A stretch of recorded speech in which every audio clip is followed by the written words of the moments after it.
വാഹന നിർമ്മാണ കമ്പനികൾ കൂടുതലും ഇലക്ട്രിക് വാഹനങ്ങൾക്ക് പ്രാധാന്യം കൊടുക്കുകയാണ്. ഇനിയുള്ള കാലം ഇലക്ട്രിക് വാഹനങ്ങളാണ് റോഡ് ഭരിക്കുക എന്ന തിരിച്ചറിവാണ് ഇതിന് പ്രധാന കാരണം. 2024 കൂടുതൽ EV മോഡലുകൾ പുറത്തിറക്കാനാണ് കമ്പനികൾ പദ്ധതിയിടുന്നത്. ഇപ്പോഴത്തെ ടാറ്റ തങ്ങളുടെ 4ാമത്തെ EV മോഡൽ പുറത്തിറക്കി.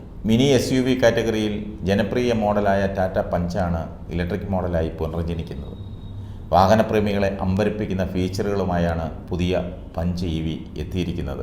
പുതിയ EV പഞ്ചിൻ്റെ പ്രധാന സവിശേഷതകൾ എന്തൊക്കെയാണെന്നറിയാമോ? നിലവിൽ പുറത്തിറങ്ങുന്ന പഞ്ചിന് ഹാലജൻ പ്രൊജക്ടർ ഹെഡ് ലാമ്പുകളാണ് നൽകുന്നതെങ്കിൽ പുതിയ EV പഞ്ചിന് വലിയ മാറ്റമാണ് കമ്പനി കൊണ്ടുവന്നിരിക്കുന്നത്. ഹെഡ് ലാമ്പുകൾ എല്ലാം തന്നെ LED മാറ്റിയിട്ടുണ്ട്. ടാറ്റ നെക്സോൺ EVക്ക് സമാനമായ ലുക്കിൽ പുറത്തിറക്കുന്ന പഞ്ചിൻ്റെ ബോണറ്റിൻ്റെ മുൻവശത്ത് LED DRL സ്ട്രിപ്പ് ലൈറ്റും നൽകിയിട്ടുണ്ട്. 10.25 ഇഞ്ച് വലുപ്പത്തിലുള്ള ഇൻഫോർടൈൻമെൻറ്റ് സിസ്റ്റമാണ് EV പഞ്ചിൻ്റെ മറ്റൊരു പ്രത്യേകത. ലക്ഷറി ഫീൽ തരുന്ന ഡാഷ്ബോർഡ് മികച്ച ക്യാബിൻ എക്സ്പീരിയൻസ് നൽകും. ചാർജിംഗ് സമയത്ത് ബോറടി മാറ്റാൻ വിവിധ ആപ്പുകളുടെ സേവനങ്ങളും ഇൻഫോർടൈൻമെൻറ്റ് സിസ്റ്റത്തിൽ ലഭ്യമാണ്.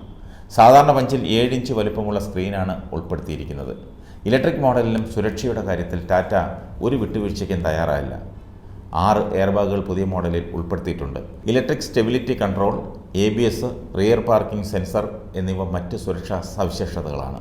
പുതിയ പഞ്ച് EVയിൽ ഏറ്റവും ആശ്ചര്യപ്പെടുത്തുന്ന ഫീച്ചറുകളിൽ ഒന്നാണ് വെന്റിലേറ്റഡ് ഫ്രണ്ട് സീറ്റുകൾ. ഇത് മികച്ച യാത്രാസുഖം പ്രദാനം ചെയ്യും. ടോപ്പ് വേരിയൻറ്റുകൾക്ക് മാത്രം ലഭ്യമാകുന്ന ഈ ഫീച്ചർ എൻട്രി ലെവൽ EV SUVയിൽ ഉൾപ്പെടുത്തിയ ടാറ്റയെ പ്രത്യേകം അഭിനന്ദിക്കണം. മെക്കാനിക്കൽ ഫീച്ചറുകളെക്കുറിച്ച് ടാറ്റ കൂടുതൽ വെളിപ്പെടുത്തിയിട്ടില്ല. 2 ബാറ്ററികളുമായാണ് പഞ്ച് EV വിപണിയിലേക്ക് എത്തുന്നത്. 25-35 കിലോ വാട്ടുകളായിരിക്കും ഇത്.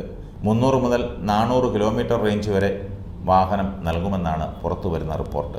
11 കിലോ വാട്ട് വരെയുള്ള ഓൺബോർഡ് ചാർജറും 150 കിലോ വാട്ട് ശേഷിയുള്ള ഫാസ്റ്റ് ചാർജറും വാഹനത്തിൽ ഉപയോഗിക്കാൻ സാധിക്കും.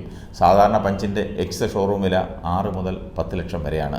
എന്നാൽ EVയുടെ വില സംബന്ധിച്ച് കൂടുതൽ വിവരങ്ങൾ പുറത്തു വന്നിട്ടില്ല.